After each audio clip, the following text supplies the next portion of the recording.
Okay, it's a quick video for myself, Harvey Goldman. No cuts, no edits, no filters, and no hair. And it is an absolutely disgustingly hot day.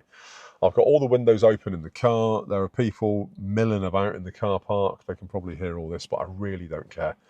I wanted to make a video about the count them, 5 reasons that young Brits basically feel like the future's already cancelled.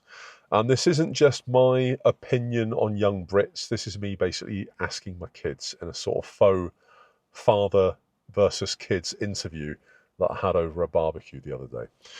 So the media, news, the internet of things, we're told that young people don't want to work, that maybe if you ask them, they feel like there's just no point anymore. So is it that we need a generational reality check? Do Gen Z and millennials, which is where my kids are they staring down the barrel of a life that's probably going to be a lot worse than the one that I had? I mean, I feel that every generation thinks that their younger days were the best. Obviously, my kids are now just out of their younger days.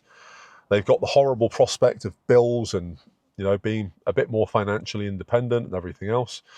So these are the points that we went through. So basically, the first one obviously is wages versus house prices. And this is something that particularly my daughter's had trouble with. The average UK salary we know is meant to be median, though, 34k. The reality is it's actually a lot lower. It's more like 27, 28 if you ask around. The average house price is around 285k. So unless you've got an inheritance or unless you're living at home and sponging off the bank of mum and dad, as a Gen Z or millennial, your chances of getting on that housing ladder are 0. You've got little to no chance. You basically need to be born into a little bit of generational wealth, get a handout, or you need some inheritance to drop. And I have reliably told her I don't plan on dropping dead anytime soon, so she better start saving. But that's a pretty grim prospect, to feel that you've got no chance of getting on the housing ladder. And it's no wonder that many young people, and I mean many young people, certainly my daughter's friends and my son's friends, and even my son, are considering moving abroad. Some of them already have, but many of them are considering it. Now, they're not being the most sensible with their location choices. They're thinking of places like Bali, Australia, New Zealand. So typically these are thousands and thousands, 10,000 miles away. You can't get much further than Bali or New Zealand. And to be fair, they're not that cheap over there. But they just want to get out of the UK. They want the allure of just a better life and hopefully a better income. I guess time will tell. So you've got rent inflation as well. So if you can't buy and you can't live with your parents, you've got no choice but to rent. And Gen Zs basically pay 35 to 45% of their income on rent alone, which is a fair old chunk. It's over a third. You imagine that? And that's obviously after you've been taxed to the gills in the first place.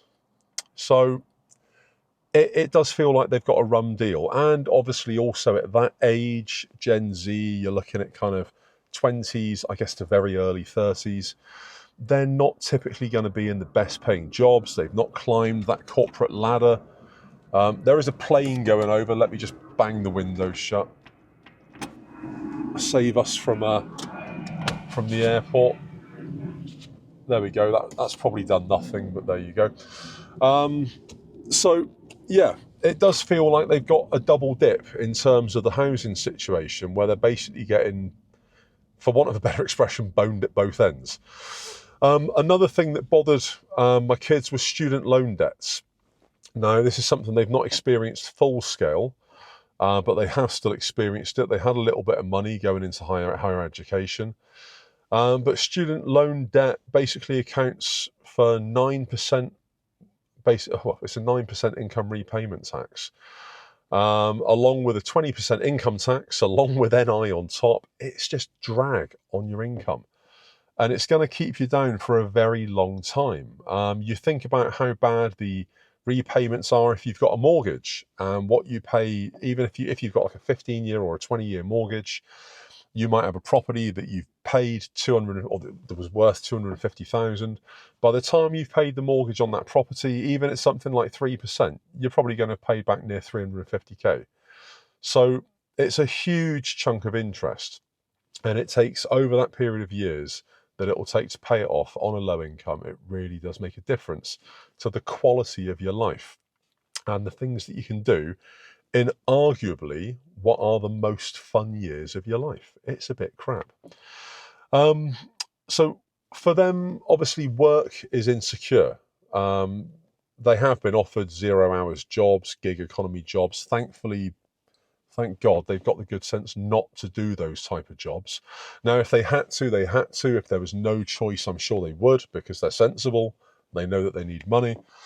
But, you know, work isn't a guarantee nowadays. And even if you get a job, even if you get a job and you prove yourself, very often it's last in, first out, which is, it's a thing that's been that way for a long time. You know, you really do need to establish yourself very quickly in a work role to avoid any potential issues.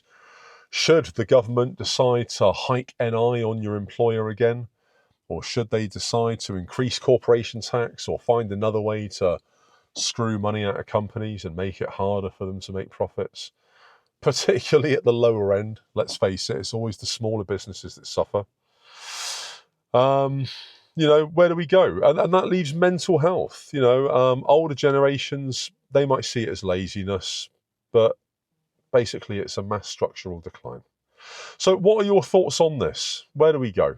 Drop it in the comments.